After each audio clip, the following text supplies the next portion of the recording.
Alizeh talk کے معزز سامعین کو علیزہ کمل کا سلام۔ دوستو شروع کرتے ہیں آج کی کہانی۔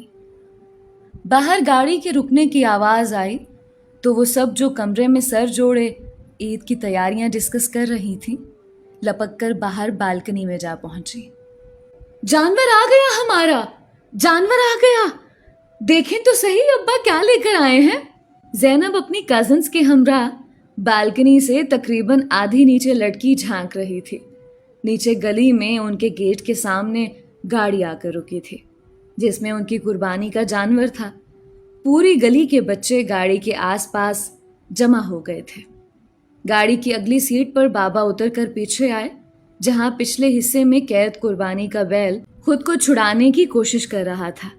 تبھی گاڑی کے پچھلے حصے سے تھکا ہارا حارث نیچے اترا۔ اس کا سارا چہرہ دھول مٹی سے اٹا ہوا تھا۔ اسے دیکھ کر بے اختیار زینب کی ہنسی چھوٹ گئی۔ حارث تو لگتا ہے کہ صحرا سے بیل پکڑ کر آیا ہے، دیکھو تو اس کی حالت کیسی ہو رہی ہے، سارا کا سارا مٹی سے اٹا ہوا ہے۔ آپس میں سرگوشیاں کرتی ہوئی ساری کزنز مل کر ہنس رہی تھیں۔ بابا اور حارث بڑی مشکل سے جانور کو گھر کے اندر لے آئے۔ ماشاءاللہ سے بہت ہی خوبصورت بیل تھا۔ جیسے ہی بیل گھر کے اندر آیا، بالکنی پر لٹکی ہوئی تمام لڑکیاں ایک ساتھ دوڑتی ہوئی سیڑھیاں اترنے لگیں۔ چلو چلو نیچے چلو، اپنے بیل کو ہاتھ لگا کر دیکھتے ہیں، دیکھیں تو صحیح ہے کیسا، کل تو ویسے بھی قربان ہو جائے گا۔ یہ ساری لڑکیوں کی فوج باہر صحن میں جمع ہو گئی جہاں زینب کے بابا اور اس کے دونوں چچا قربانی کے بیل کو کھونٹے سے باندھ رہے تھے۔ وہ سخت غصے میں تھا۔ حارث نے پیچھے مڑ کر دیکھا تو ساری لڑکیاں بڑے اشتیاق سے بیل کو دیکھ رہی تھیں مگر پاس آنے کی ہمت نہیں کر رہی تھیں۔ حارث نے سوچا ہیرو بننے کا اچھا موقع ہے۔ اس نے آگے بڑھ کر بیل کو ہاتھ سے سہلانا چاہا مگر بیچارے کی قسمت ہی بری تھی۔ بیل جو پہلے ہی غصے میں تھا اس نے بپھر کر ایک لات حارث کو دے ماری۔ بیچارہ حارث دور جا گرا، ساری ہیرو گیری نکل گئی۔ زینب اپنی کزنز کے ساتھ ہنس ہنس کر دوہری ہو گئی۔ اپنے منگیتر کی یہ حالت دیکھ کر اسے بڑا ہی مزہ آ رہا تھا۔ بڑا آیا ہیرو بننے والا، ایک مرغا تو پکڑا نہیں جاتا اس سے، چلا ہے بیل پکڑنے۔ حارث کو شرمندگی سی محسوس ہو رہی تھی، اس لیے چپ چاپ اٹھ کر اندر کی جانب بڑھ گیا۔ اتنے میں بابا نے ساری لڑکیوں کو آواز دی، آ جاؤ، جس نے بیل کو ہاتھ لگانا ہے میرے سامنے لگا لے، ابھی یہ کچھ بھی نہیں کہے گا۔ سبھی دوڑ کر بابا کے پاس چلی گئیں سوائے زینب کے۔ اسے پتا تھا حارث کا مذاق اڑانے کا یہی موقع تھا۔ وہ مسکراتے ہوئے اندر چلی گئی۔ اندر حارث کولر سے پانی کا گلاس بھر رہا تھا۔ کہیں زیادہ چوٹ تو نہیں لگی؟ پہلے ہی بامشکل سانس لیتے ہو، اوپر سے تمہیں بیل نے لات مار دی ہے، کہیں کوئی ہڈی وڈی تو ٹوٹ نہیں گئی؟ کتنی بار تمہیں مشورہ دیا ہے، تمہیں جم جانا چاہیے، کوئی باڈی بناؤ تاکہ تھوڑے سٹرونگ بھی لگو۔ دبی دبی سی ہنسی ہنستے ہوئے زینب مسلسل اسے چھیڑ رہی تھی مگر حارث خاموشی سے پانی پی رہا تھا۔ حارث زینب کا چچا زاد کزن تھا اور بچپن کا منگیتر بھی۔ دونوں یہ بات جانتے تھے مگر ماڈرن زمانے کے لڑکے لڑکیوں کی طرح ایک دوسرے سے رومانٹک گفتگو کرنے کے بجائے ہر وقت ایک دوسرے کی ٹانگ کھینچنے کے پیچھے لگے رہتے تھے۔ زینب حسین تھی تو حارث بھی کچھ کم نہ تھا۔ لمبا چوڑا قد اور وجہی سراپا، وہ کسی بھی لڑکی کا آئیڈیل ہو سکتا تھا مگر نہ جانے کیوں زینب اور حارث کی نوک جھونک کبھی ختم ہی نہ ہوئی تھی۔ منڈی میں سے اس بیل کو میں ہی پکڑ کر لایا ہوں اور میں نے ہی اسے گاڑی میں چڑھایا تھا، یقین نہیں آتا تو میری حالت ہی دیکھ لو، اور کہاں سے تمہیں کمزور لگتا ہوں میں؟ 6 پیک بنائے ہوئے ہیں میں نے، ساری لڑکیاں مرتی ہیں مجھ پر۔ اپنی شکل دیکھی ہے، 2 کلو میک اپ لگا کر بھی بڑی مشکل سے رنگ گورا کرتی ہو، شکر ہے اللہ کا میں بغیر میک اپ کے ہی اتنا خوبصورت ہوں۔ واہ،